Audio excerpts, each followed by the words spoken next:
as you know, we have been reading about Hamas.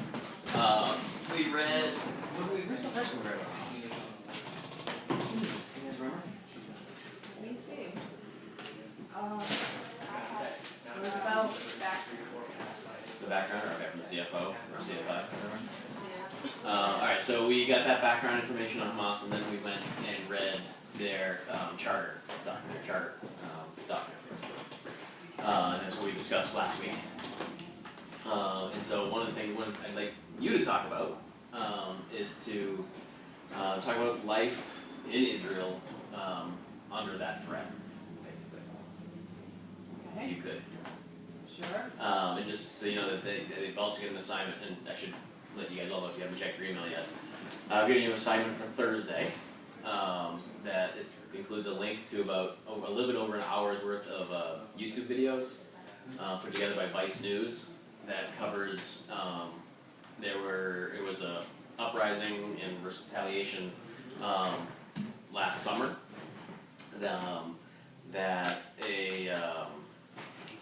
I think I don't know if it was Hamas or the Palestinians had kidnapped 3 soldiers, 3 Israeli soldiers, and in retaliation 3 Israeli individuals kidnapped a Palestinian teenager and burned him alive.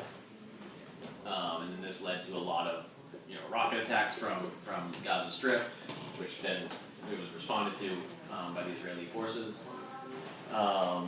And it was just a mess. And the report, I think it's the same reporter who did the Book of Haram thing that we watched.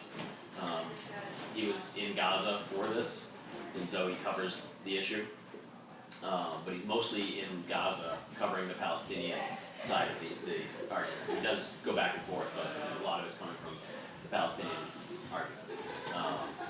So you'll be hearing from that side over the next couple of days. And then your assignment is to write a paper that would persuade Israeli and Palestinian youth to give up the cycle of violence. So, kind of solve the Middle East crisis. What's the paper? To persuade Palestinian and Israeli youth to give up the cycle of violence. When do you want me to come in? You can email it or just share it. Have you been getting your emails? Okay. So, unfortunately, Kyle, I'll have to tell a little bit of my life story. As I can't separate them. Just a very brief chronological piece, just so you know what I'm talking about. So I started my life around here, which is around Tel Aviv. It's in the middle of the country. It's considered to be the safe zone. And when I was 2, my father died. My mom decided to move us to live in kibbutz up north, where we separated. She was in an apartment. I was in a children's home of my own age group, and my brother was in his own children's home. So I spent my childhood here up north. Historically, if you read the history, even to the Bible, they talk about the danger comes from the north to this area. So there's a lot of traffic, a lot of terrorist traffic over here when I was a child. And so if I was born in 63, I was here around 65 to, I don't remember, 72, I think. So this is the time frame that I'm talking about. And I'll tell you what life was like and what's the difference. Even though Israel is so tiny, I would say about the size of Vermont, the difference between the north and the south and the center is tremendous, not only geographically, but also because that's more desert and that's green, this is mountains. Lebanon had snow, so not only geographically, but also in terms of access to terrorists to come in and do what they did, or still attempt to do. And that's the Mediterranean. Okay, that's the sea. And we have the Dead Sea, and we have a little lake that everybody thrives on. that's where the clean water is coming from. Okay? So I would go backwards actually. I'll just tell you of a trip that I took with both Arilla and Tuti, but really 10 years ago. And we went for a visit. We were up north, and then when we headed down to Tel Aviv area, I remember we went to a restaurant by the beach, and there was bombing up north, and we couldn't hear anything when we were in Tel Aviv. And it was quite surreal because here we are going out, and we knew that the people up north have to go to the bunkers. And we're talking about like from here to Burlington. So you can imagine you go here, go about your life, and folks in Burlington have to go into shelters. Weird, right? So, as a child, I'm going to tell you a few memories that I have. If I was born in '63, I remember in '67 there was a war. I remember that we were trained as little kids, and I'm talking about kids about Nora's age, I remember that we had to take something. We had underwear and a tank top, and I think we had to take a pillow under our hand, and we were barefooted all the time. And we had to line up and to go outside our children's home and to go down to the cellar outside, and there were bunk beds in the cellar, and that's it. And I remember that we had to train a few times to do that. I remember the Katyushot. I don't know what to call it in English. Katyushot? They were shooting up in the air. I remember as a little kid seeing the sight in a dark night and hearing the sound of them falling into the fields outside of the kibbutz. It was very uncomfortable. You could see my reaction now. I'm 50, almost 52, and I have an emotional reaction because as a child, when you go through something like this, it's scary. Okay? It's not something that goes away. I wasn't physically affected, but I remember the fear, the amount of fear. And at some point, my mom just couldn't handle that anxiety, so she decided to retreat. She just took my brother and I and just disappeared from the kibbutz, and I had no idea where we went, which was not good. But we retreated down to this area where we felt safer, and eventually, when I was older, we went to live there, and I remember I was 12, and there was another wave of terrorism, and I was afraid to go from the kitchen of our apartment to the living room, which was from this room to the maker room. It was an unexplainable fear, just because it was scary to go away from something that you knew, from the light, or to go all the way to the living room and turn the switch up to get more light. That was too scary. And I'm a person who lives with courage. You know, I did a lot of things in my life that other people may choose not to do, maybe. But as a child, when you feel threatened and you know that you have no tools, you don't have a gun, you don't have the skills to protect yourself, that's really scary. So, just to add to this, one of the things that kids in Israel are taught is how to be extra aware for things that are unusual. So from a very young age, we had to be taught to pay attention to an unattended bag, for example. So if we saw something like this, well, what do you do? Can you imagine, talk to Nora about this? You know, at her age, she already at this age, kids needed to know that if a bag doesn't belong to somebody, that's a major threat.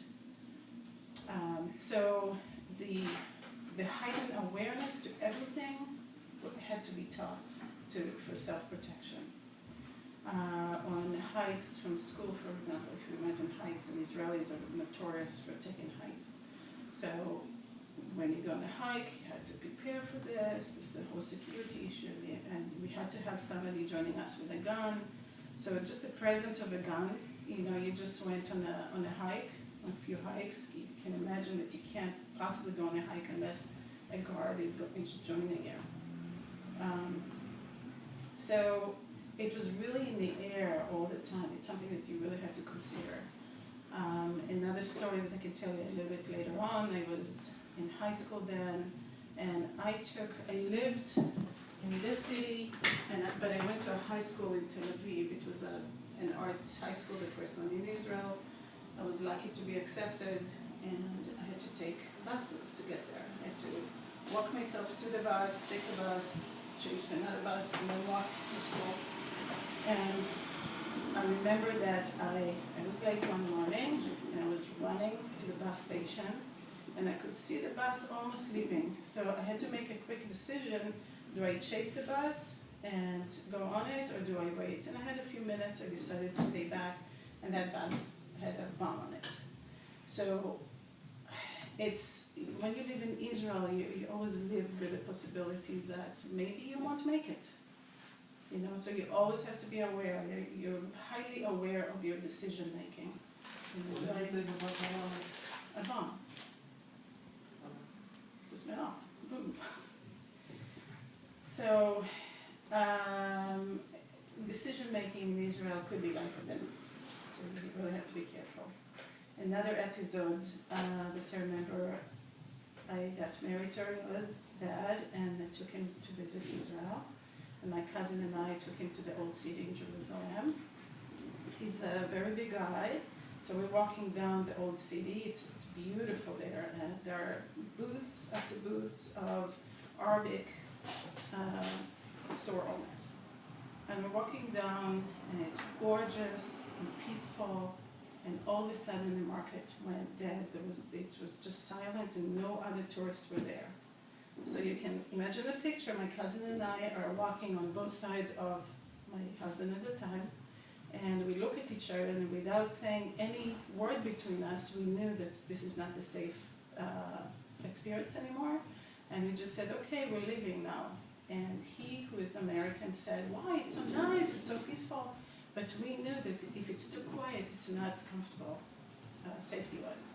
So we just quickly went out. And I didn't take a gun with me to that hike.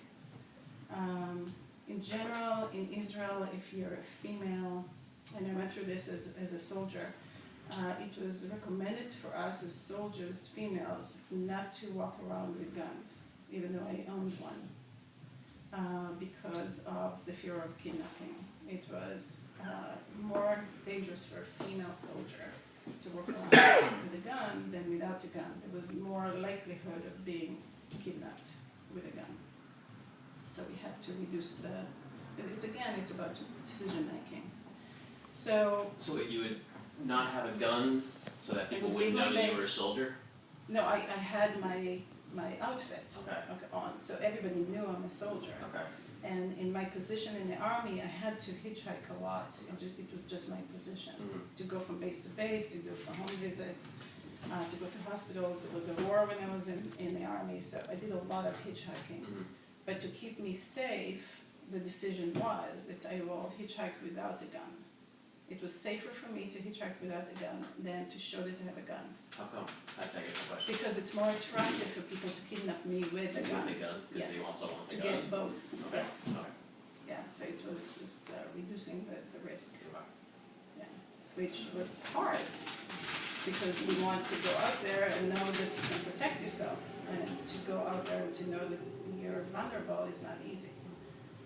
So again, going back to decision making, when do you travel, when it's not a good idea, to what location, and if you notice that you're on your own, maybe you shouldn't get off even though that's where you're supposed to go, but continue to the next intersection. So when you live in Israel, you have to make a lot of decisions informed by the situation, by time of year, time of day, that sort of thing. And one time I was in the army, and it just so happened that there was a war when I was there, and my boyfriend just called me to tell me that he got 24-hour break from the line. He was a fighter, and I was young, and I said, oh, I have to see him, because I didn't know if I would be dead next week. So I took off. I convinced the driver to take me to the next intersection, and I remember how hesitant he was, but I convinced him. He took me to the next intersection and left, and the minute he left, it was so dark, and I was alone, and there were only fields around, and I knew that that was the stupidest decision I've ever made. So I hid in a bus station that they had there, and cars stopped by and they dropped some people off, and I had to pick and choose when to reveal myself to the next driver who stops there. So eventually a car came and a few soldiers came out, so I went and exposed myself and asked if I could take a ride, and I scared the hell out of this driver, and he yelled at me, and what are you doing here, it's not safe. So, but I was young, and it was a stupid decision, and thank goodness nothing happened. So, to tell you that I live my life in fear, I can't tell you that.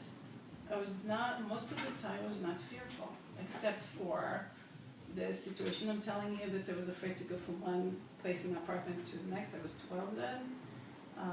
There was a wave of terrorism then, and we felt unprotected. They were everywhere, even in the center of the country. And the time early on when I was 3, and I remember going to the shelter, and then this time as a soldier. Most of the time, you know, we learned to live with fear. Fear was normal for us. It was the mean to survival. So we had to be a little bit on the edge. We had to be kind of to anticipate what could happen, and just learn to live with this. You know? Do you feel like aspects of that continue today for you? Like absolutely. repercussions? Yeah. Oh yeah. You can't escape that, especially because it comes at such young age. So I am highly aware of my decision making. That's for sure. Decision making, even for my kids when they want to go for a sleepover somewhere. I have a whole scenario that goes through my head about, okay, did I go it's almost like a checklist, an automatic checklist in my head. Did you check who the parents are, where they are, do you know what time? So I know that they're safe or not. It didn't prevent me from letting them go, but I'm going through this scenario in my head with a checklist that I need to be sure that we're in a good zone here. But I did travel, I am traveling, I used to hitchhike, not anymore. I just picked up a hitchhiker last year because she was a female, and again, I went through this checklist of, is she safe, does she look okay, does she need, you know, would it help the situation or not? So, this is something that I do naturally. But I also know where to go and where not to go when I'm going to Israel. So the last time we went to visit Israel 2 years ago, we did border-to-border kind of trip. It was a very busy trip, and we heard the bombing in Syria when we were standing not too far away, but I chose not to take them to Gaza Street, right here. So we went everywhere, all the way around, okay, all the way, but I chose to avoid this area, simply because it was too heated up. Okay? The chance to get hit there was just too great. So that's where decision making comes in, and you say, okay, not appropriate to go there. It's not worth the risk. Okay? But another time, I mean, I was there, and somebody wanted to buy me there when I was 17 for a few camels. So there's you always have to assess, is that a good idea to go somewhere or not? Or if you're already going somewhere, is it appropriate to stay there? And the first sign that you sense is insecure, you have to leave right away. Not panicking, but you have to put yourself in a better scenario.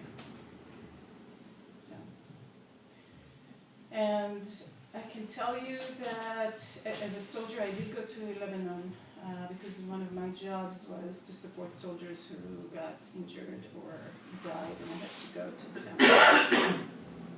And one of the aspects of my job was to accompany soldiers who were injured and bring them to the center of the country. And I can tell you that even though a lot of my people got hurt, and I was exposed to a lot of stories, I am also very aware of the hurt and the agony that the other side is going through. And I'm saying other side, I'm not going specifically about Hamas right now or Palestinians, because you have to understand that the situation is not too simple there. You know, when I'm talking about terrorism, affecting Israel. There is no one group. You have to be aware that historically there were all kinds of groups, especially in Syria and Egypt, okay, these two areas. Syria was always more of a concern for us. Lebanon, the Lebanese are really poor people. They're plagued with all kinds of extremists who come into the country and create a mess there. And a lot of groups, terrorist groups, came from Lebanon, where Israel is retaliating to Lebanon, but it's not the Lebanese necessarily who caused the trouble. So there are all kinds of mini groups. Today there are larger groups, but when I was a child there were more smaller groups that you had to identify and protect from. So you just have to be aware that the situation is not so simple. It's not them and us. And actually this whole notion of being sensitive to the hurt of the other side got me in trouble a few times. One time I just moved to Toronto and I went through the principal of the school telling him that I'm going to show a movie that shows just mothers on both sides, a Palestinian mother and an Israeli mother who lost their kids because of terrorism. And just to increase the sensitivity to what it does to people to live this way. And I got a lot of hot water for this. And people, I remember, were talking about me not even knowing it's me in the supermarket. I would go shopping and, did you hear about this teacher? And how dare she? Yeah. And there were other situations that, just by attempting to increase the sensitivity and awareness to the impact of the situation on normal people, got me in some trouble. What do you think motivates that, the getting you in trouble part? Like, from... I think fear, to be honest with you. Here's another situation that happened here in Vermont. So I'm not highly political, but there was a situation a few years ago when a nun here in Vermont went around and had big talks to people about Palestinians. She always brought this Palestinian woman with her to the talks, and somebody I know said to me, you know what, you better come and just, sound your voice there, because it's very one-sided. So I came, and I didn't even know that I would go and talk, but I came, it was in Holiday Inn. I think I was 4, so quite a few years ago. So I went there, and it was one-sided. There was a panel of people, all of them talking just about how miserable the Palestinians are. I know I lived in fear, and I'm very sympathetic to what the Palestinians are going through. I think their life is horrible. And I don't know that they have a solution, so it will be interesting to hear what you guys say. But at some point, I raised my hands, and the room was full, and I stood up, and I said, I'm not going to talk politics, but what I am going to talk about is my experiences growing up in Israel and how scared I was. So I did talk to them, tell them more stories than what I shared with you today. And I said, you just have to remember that both sides are suffering from this situation. And the Palestinian woman they brought was sitting right behind me. And I turned to her and I said, I welcome you to talk to me and to share experiences and to hopefully find resolutions. But I want you to know that everybody is really affected by that situation. And after the talk, a lot of old women who came to me and said, thank you so much for telling us, we didn't know. Because in the news, what you perceive is the Israeli army is so capable and the poor Palestinians. And yes, there are many poor Palestinians. But there are also kids in Israel, especially in the border towns, who are living in fear and affected for life. So you can imagine, nobody in my family died, but if somebody in my family would die in such horror, I would for sure be more affected, right?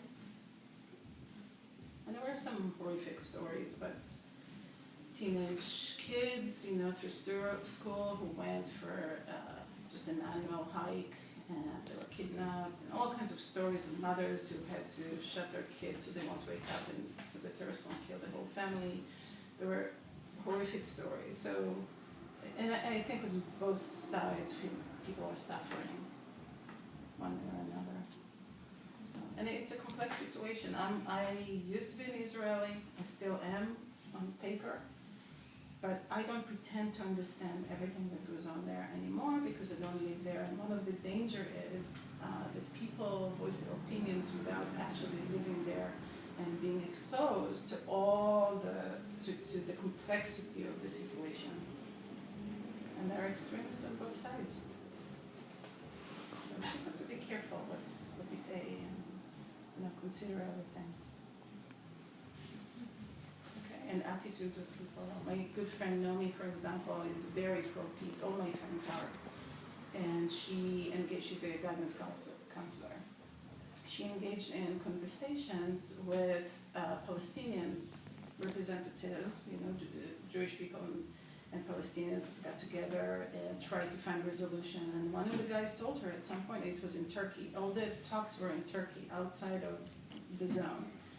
And at some point the guy said to her, look, at the end of the day, we just want you out. And at that point, she just stopped the talks and she was very hopeless at that point. And she's very pro-peace, like I am.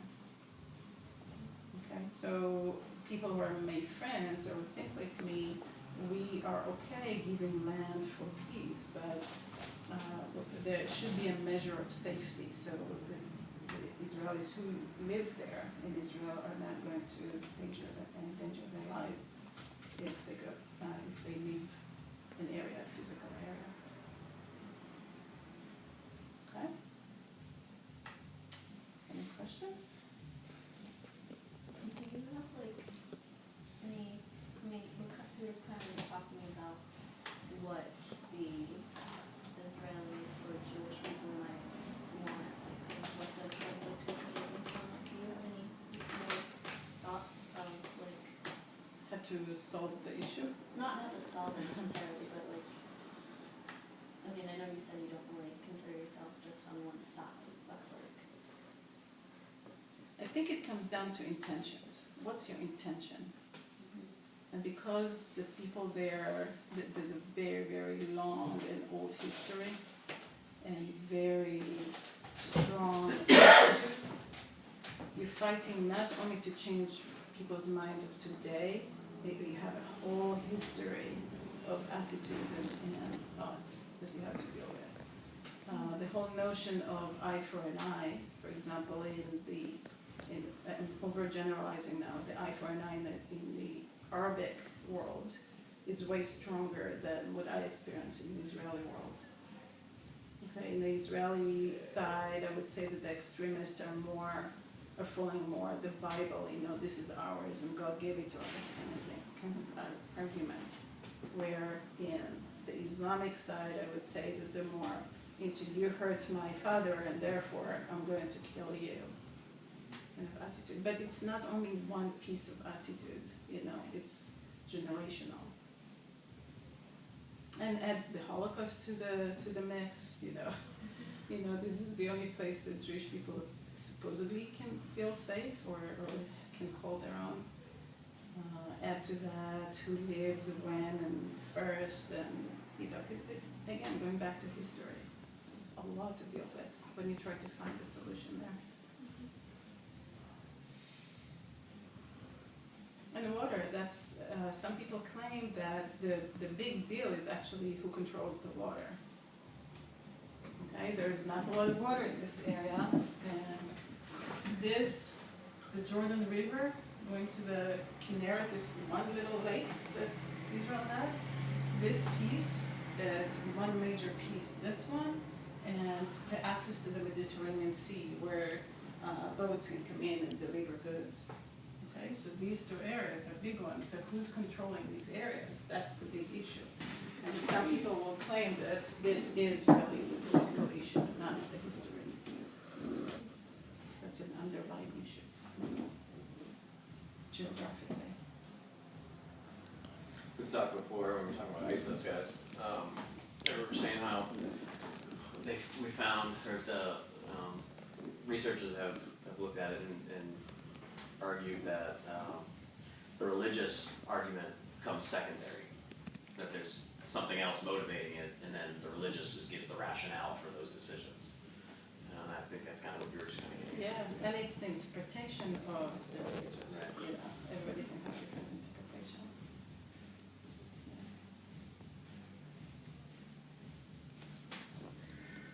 So, you know, living here, I'll give you an example. You asked the question how all this affected me.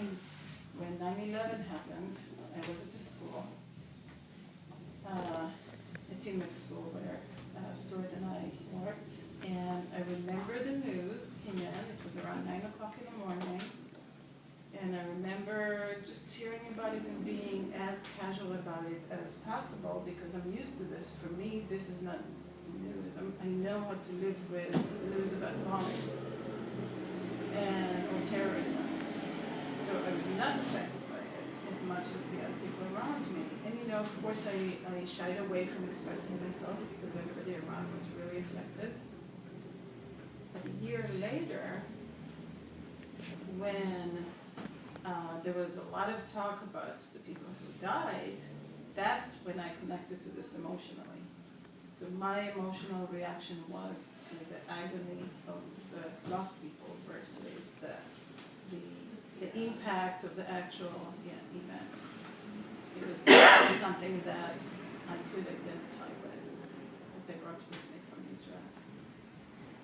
And it was, again, going back to choice making, how do I want to live my life? Do I want to live my life guided by crisis and fear? Or do I want to live my life by, I can survive anything and I'm just going to go forward and make my goals and I'm going to go ahead anyway because this is how I want to live my life and I don't want the fear and terrorism to dictate how I live my life. So, you know, for example, at age 16 I left my house. It was not a good environment for me, but I did finish high school and I did go to the army and I did force myself, not force, but I insisted on going to college. And I worked really hard and all by myself. Nobody supported me. And I think that drive came from how do you want to live your life? Do you want to live your life fearful? Or do you want to live your life the way you want it? So that definitely another piece that guided me. And living in a kibbutz by myself from age 2.5, you know, I had to make choices all the time. And so I was independent enough to be able to do that. Definitely, everything that you go through